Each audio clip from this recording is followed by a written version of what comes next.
Assalamualaikum warahmatullahi wabarakatuh.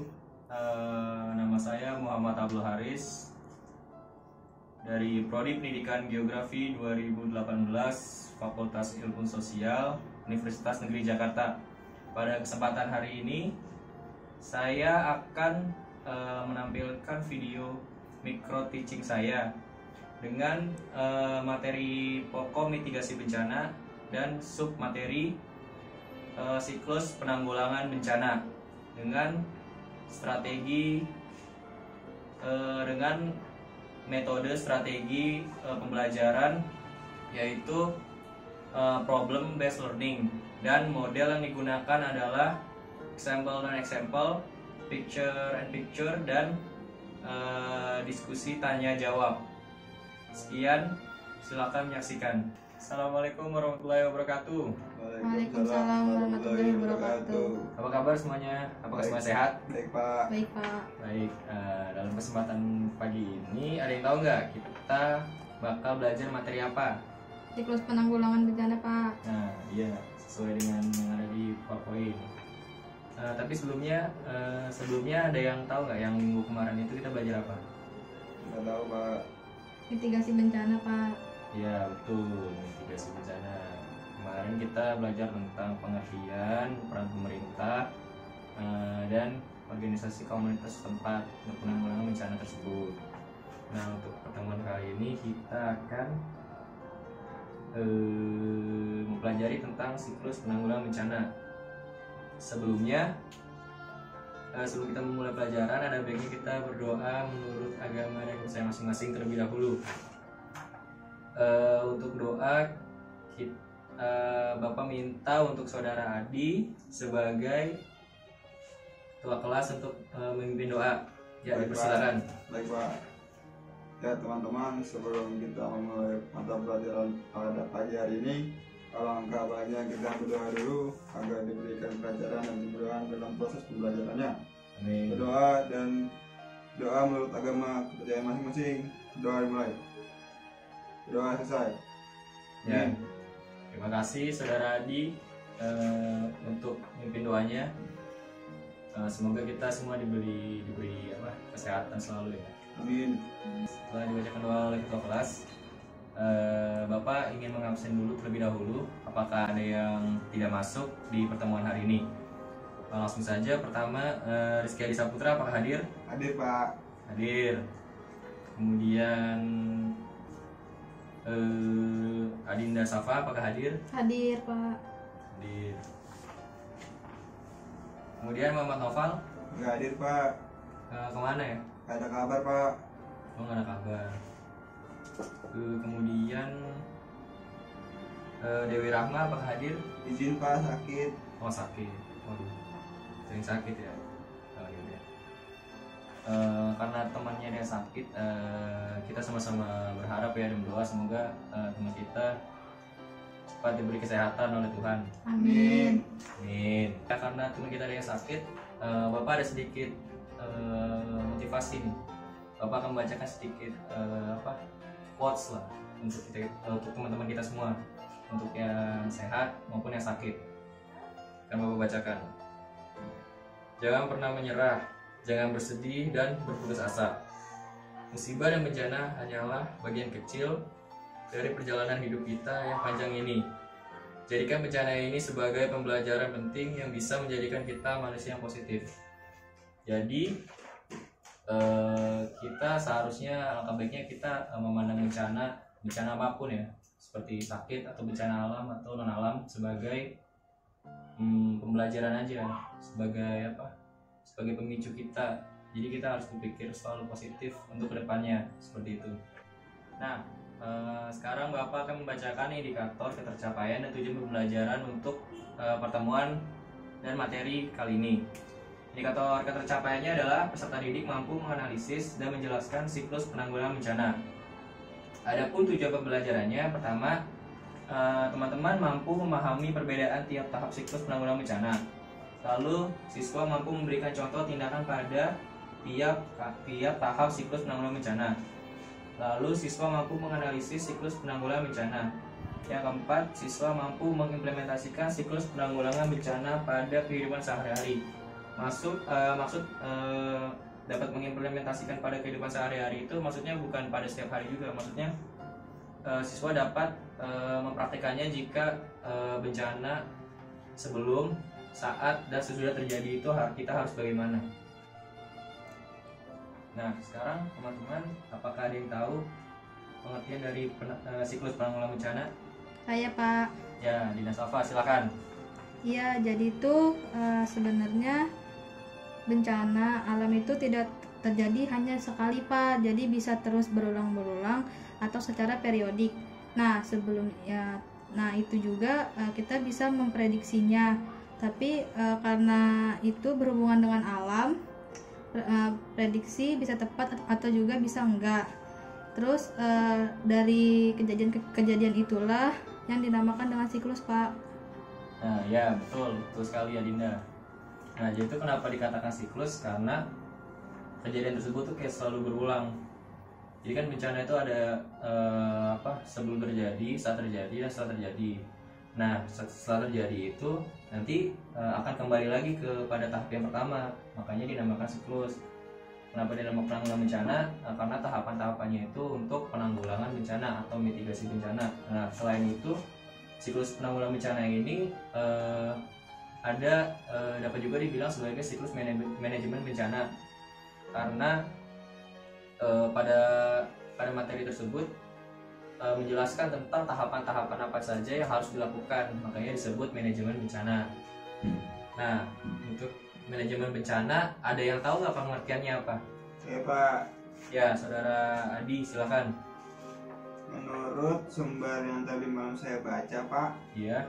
manajemen bencana itu serangkaian kegiatan yang meliputi aspek perencanaan dan penanggulangan bencana Ya, pada sebelum, saat bencana, dan sesudah terjadinya bencana, ya. yang dikenal sebagai siklus manajemen bencana. Ya. Begitu Pak. Ya betul. Jadi sebenarnya manajemen bencana, siklus manajemen bencana sama siklus penanggulangan bencana itu sama, pada dasarnya sama. Saudara Adi tahu nggak tujuannya apa aja itu manajemen bencana? Kalau tadi saya baca Pak, ada 4 Pak tujuannya Pak. Ya, boleh sebutkan. Yang pertama itu mencegah kehilangan jiwa atau korban jiwa Pak. Ya. Yang kedua mengurangi penderitaan manusia. Yang ketiga memberi informasi kepada masyarakat dan pihak berwenang mengenai resiko. Serta yang terakhir Pak, mengurangi kerusakan infrastruktur utama atau benda dan kehilangan sumber ekonomi, begitu Pak.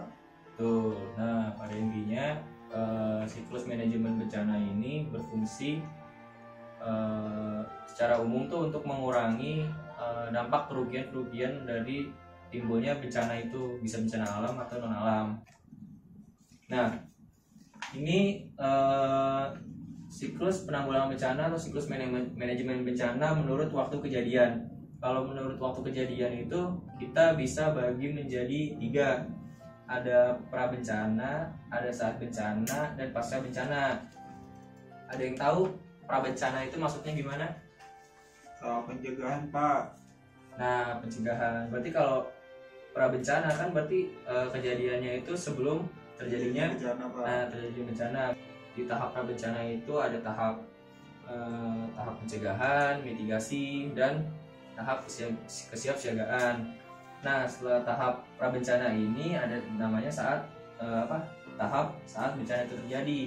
Berarti kalau tahap pada saat bencana itu terjadi, berarti apa yang harus dilakukan biasanya? Kalau yang kalian tahu aja. Evakuasi Pak. Ya, evakuasi, betul. Lalu saudara Dinda bisa menjawab, kalau misalkan saat terjadi bencana itu apa yang harus dilakukan biasanya? Menghindari titik kejadian Pak. Ya, betul. Bisa saat bencana itu selesai, nanti baru masuk ke pasca bencana. Nah, untuk pasca bencana ini juga ada tahapan-tahapannya, seperti tahap yang dimaksud itu pemulihan. Ada yang tahu nggak tahap pemulihan pada pasca bencana itu maksudnya seperti apa? Maksudnya apa ya? Tindakan-tindakan yang dilakukan pada pasca bencana itu seperti apa misalnya?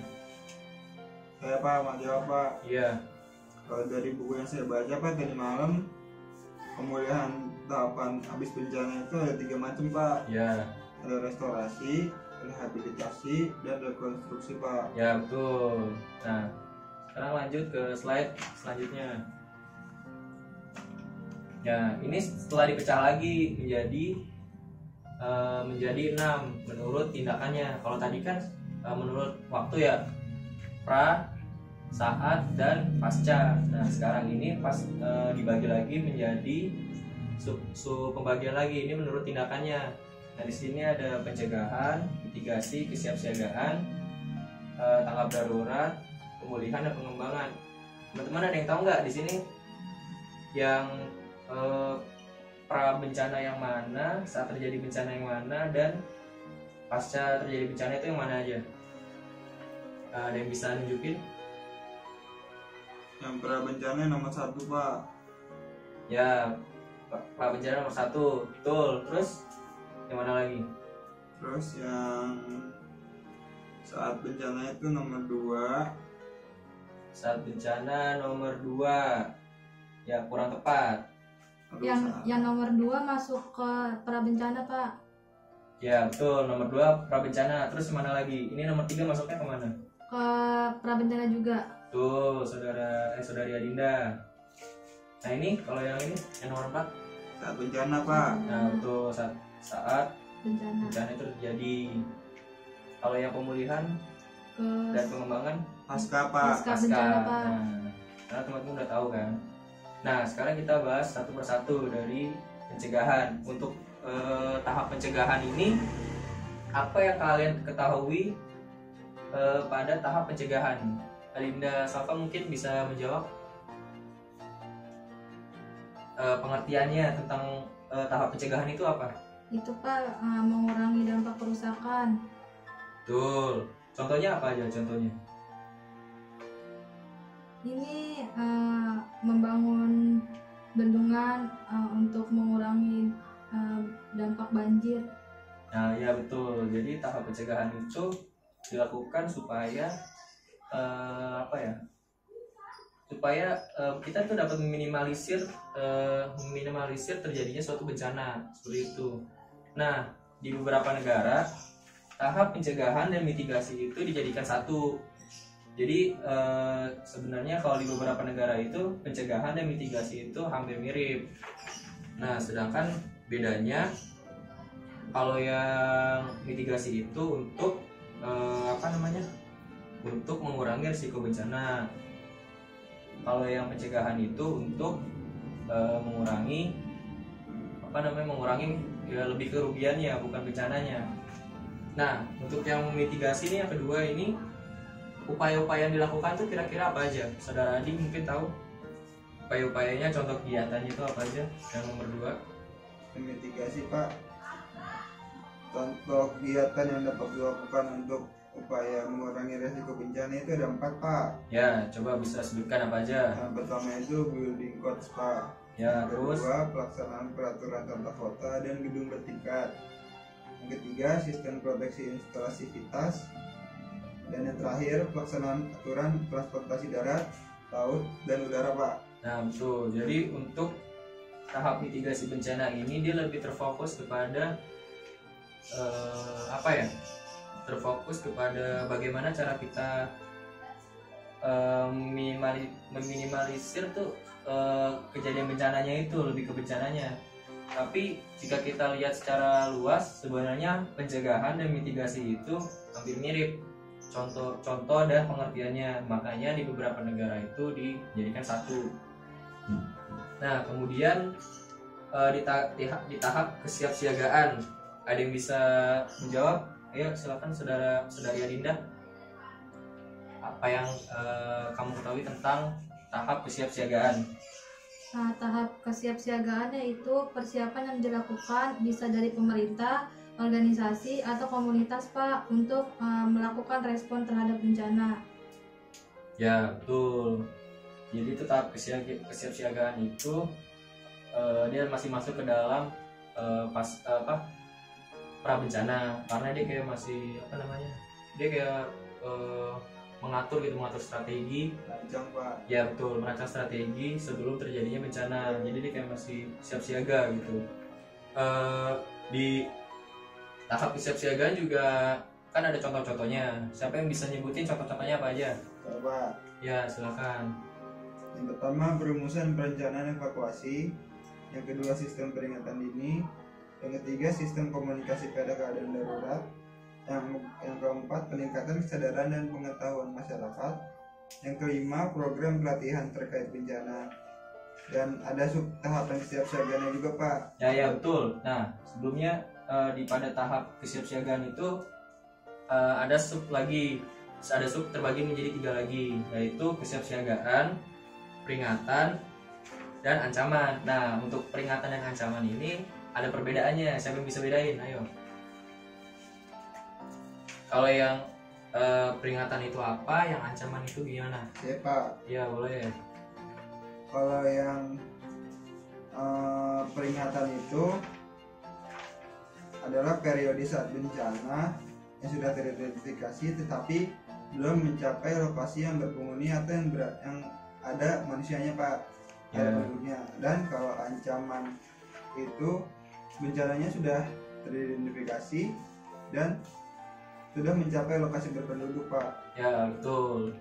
Bisa disebutin nggak contoh bencananya itu apa, yang apa namanya, yang peringatan dan ancaman? Ada yang bisa ini nggak? Ada yang bisa? Saya Pak jawab Pak. Ya coba silakan. Kalau yang peringatan itu kayak abu vulkanik Pak, gunung meletus Pak. Ya. Terus kalau yang ancaman itu saat terjadi banjir lahar lava atau banjir lahar dingin Pak. Nah ya bisa. Jadi tuh kalau untuk yang peringatan itu dia jadi sudah ada peringatan yang sudah bisa diidentifikasi, namun lokasinya masih sangat jauh dari dari pemukiman, betul, masih jauh. Kalau untuk ancaman itu dia udah teridentifikasi dan lokasinya itu udah dekat sekali dengan lokasi berpenduduk, maka itu sangat berbahaya. Contoh yang peringatan itu seperti angin topan. Jadi kan angin topan itu sudah dapat diidentifikasi ya, arahnya mau kemana, namun tapi masih jauh dari lokasi berpenduduk tersebut, seperti itu. Lalu yang keempat dulu, ada tahap tanggap darurat. Tanggap darurat itu ada yang bisa sebutin pengertiannya gimana, yang kalian tahu? Adinda coba. Ini Pak, Ya.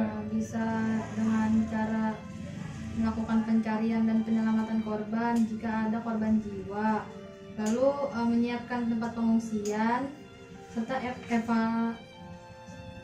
evaluasi korban Pak.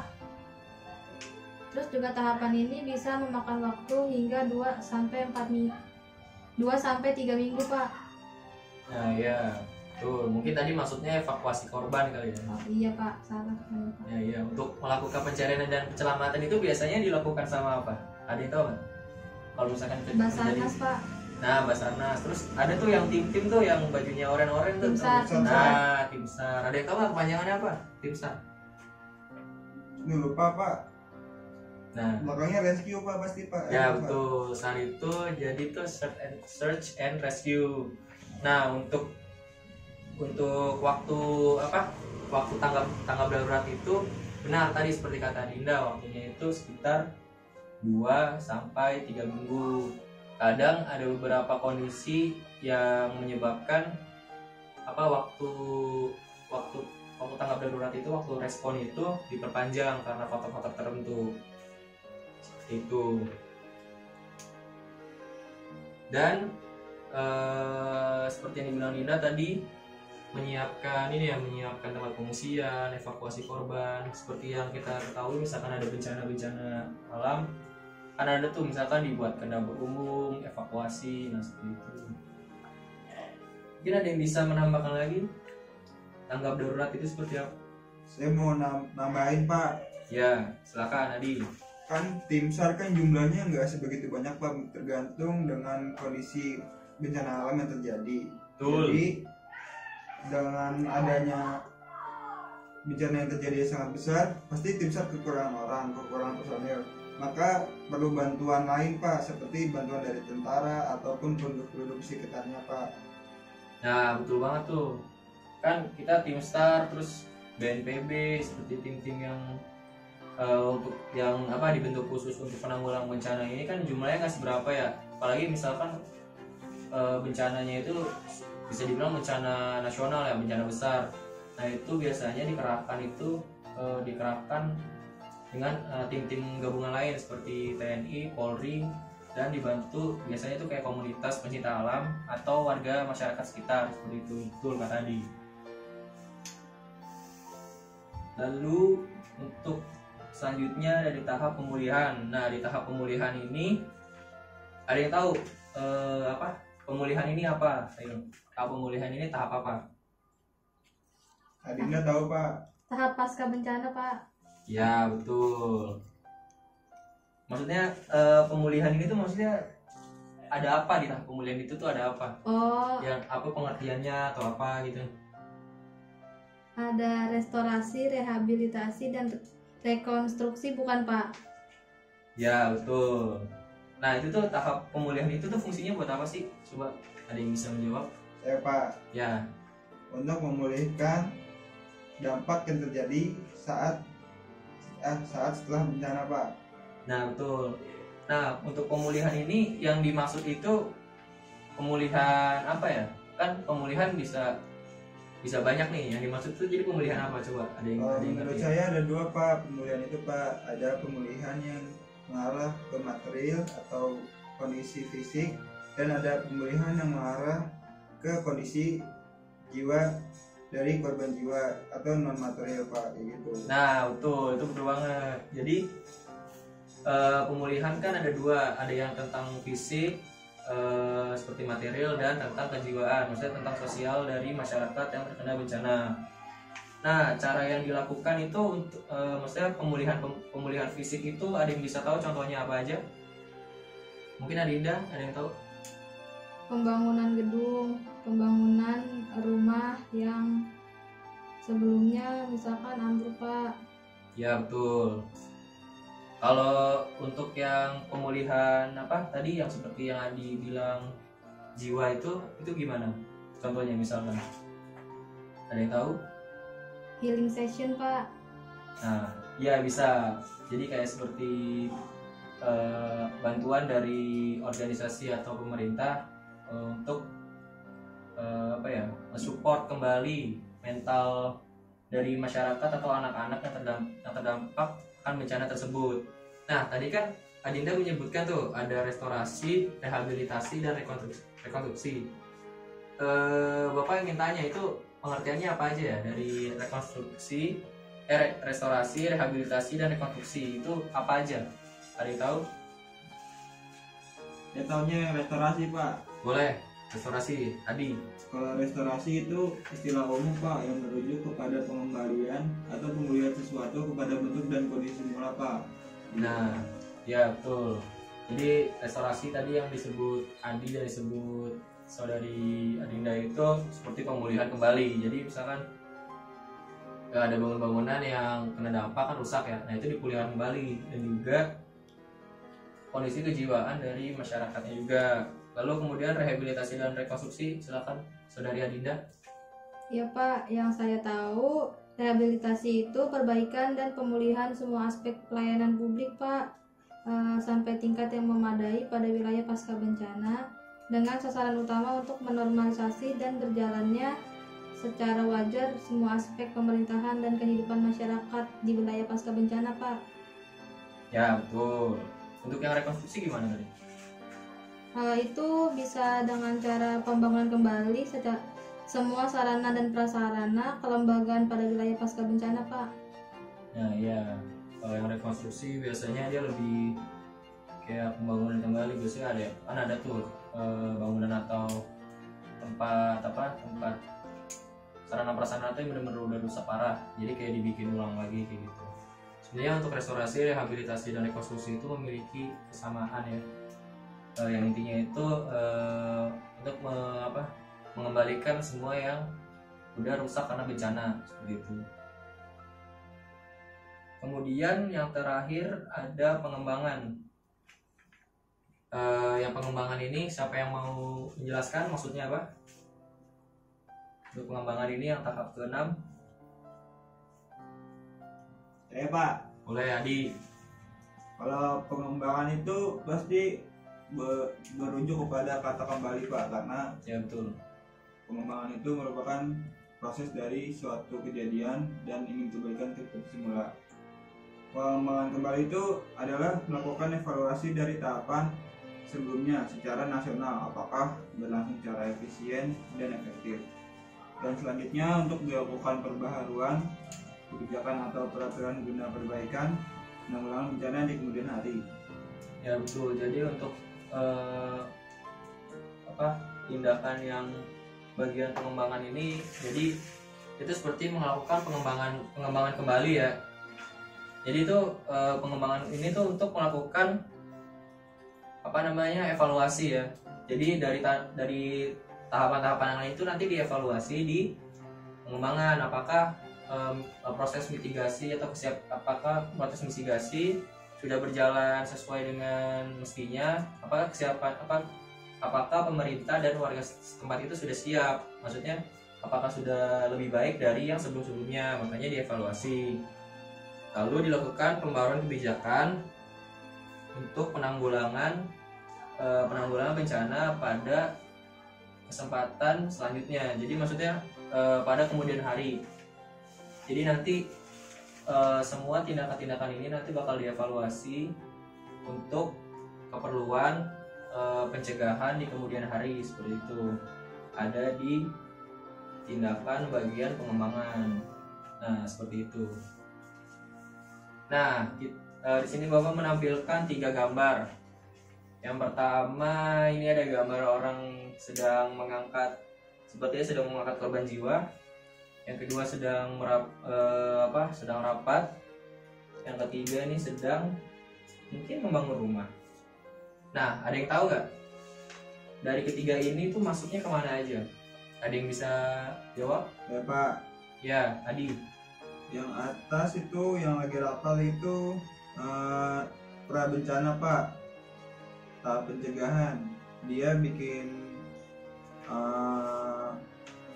strategi atau perencanaan untuk mencegah bencana.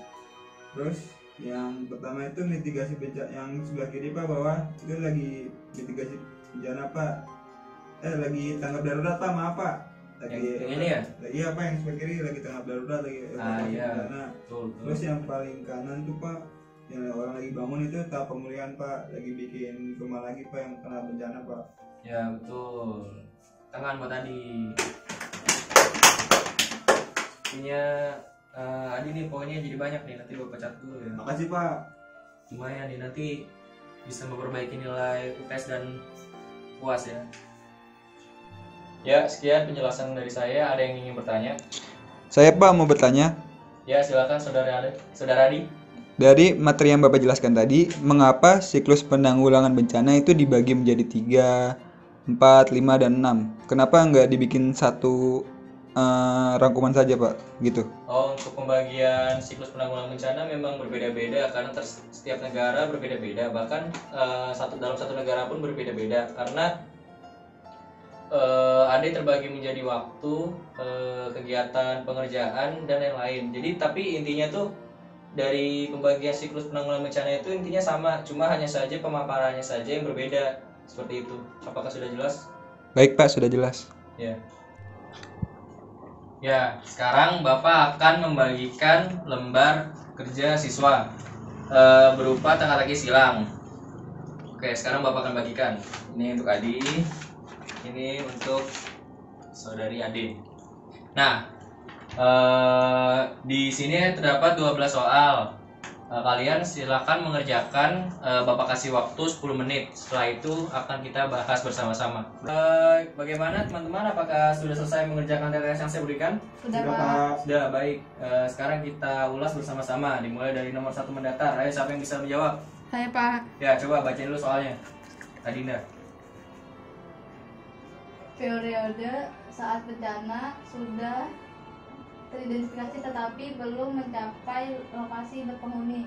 Ya, jawabannya apa? Nomor 1 mendatar. Peringatan. Peringatan, coba kita cek. Peringatan, ya, betul. Sekarang soal selanjutnya.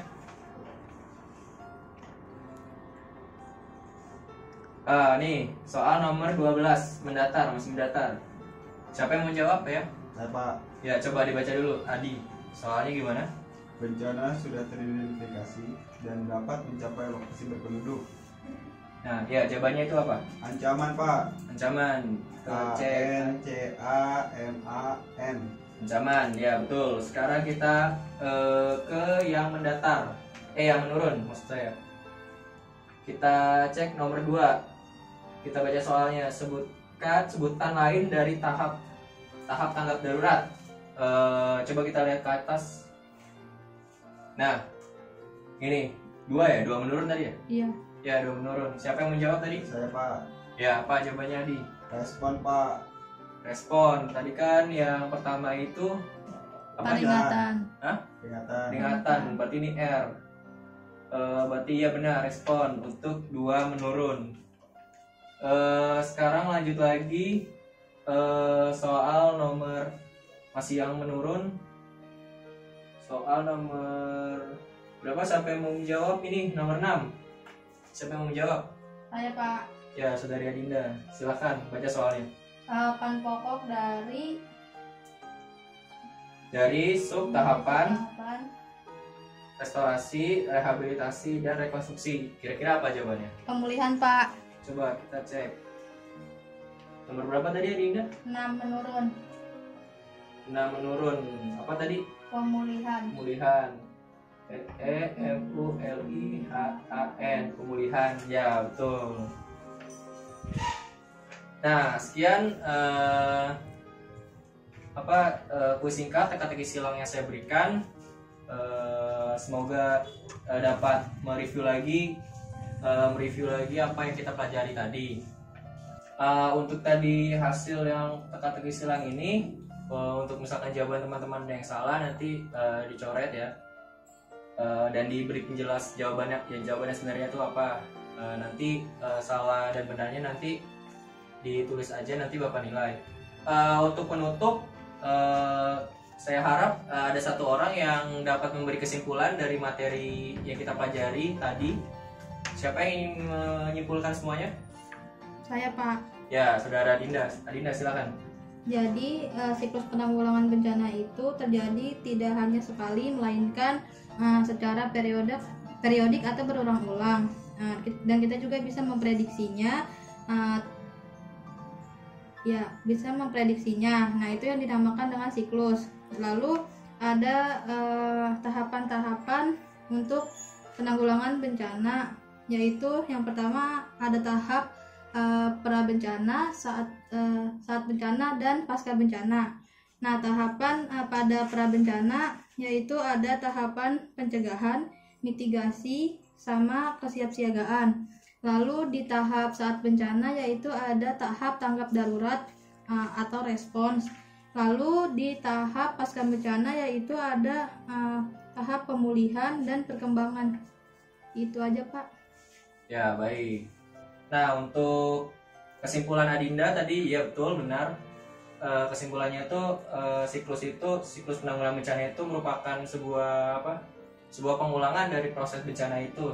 Dan karena penanggulangan bencana, jadi penanggulangan bencana itu akan selalu terus terjadi setiap bencana alam atau non alam itu terjadi. Terdapat tiga pembagian besar, yaitu pasca, saat, dan pra bencana.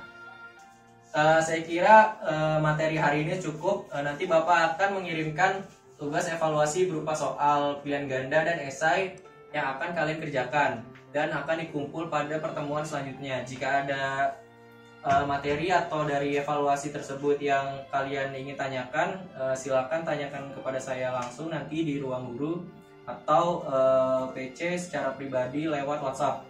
Sebelum kita menutup pelajaran hari ini, ada baiknya kita berdoa menurut agama dan kepercayaan masing-masing. Untuk berdoa bisa dipimpin oleh ketua kelasnya, yaitu Saudara Adi. Silakan. Ya, baik teman-teman. Langkah baiknya sebelum kita mengakhiri mata pelajaran pada pagi hari ini, kita berdoa dulu agar ilmu yang tadi disampaikan oleh Bapak Guru dapat bermanfaat bagi kita. Amin. Berdoa menurut agama dan kepercayaan masing-masing. Berdoa dimulai. Berdoa selesai. Ya. Terima kasih untuk Adi sebagai ketua kelas dalam memimpin doa penutup kali ini. Semoga ilmu yang saya berikan hari ini dapat berguna untuk teman-teman sekalian dan saya juga, agar dapat diimplementasikan pada kehidupan kita sehari-hari saat bencana terjadi, sebelum bencana, pada saat dan sesudah bencana itu terjadi. Cukup sekian. Jika Bapak ada salah-salah kata, mohon dimaafkan. Silahkan beristirahat sampai jam pertemuan selanjutnya. Assalamualaikum warahmatullahi wabarakatuh. Waalaikumsalam warahmatullahi wabarakatuh. Terima kasih Pak. Ya, semoga kita masih dapat bertemu di pekan selanjutnya. Amin.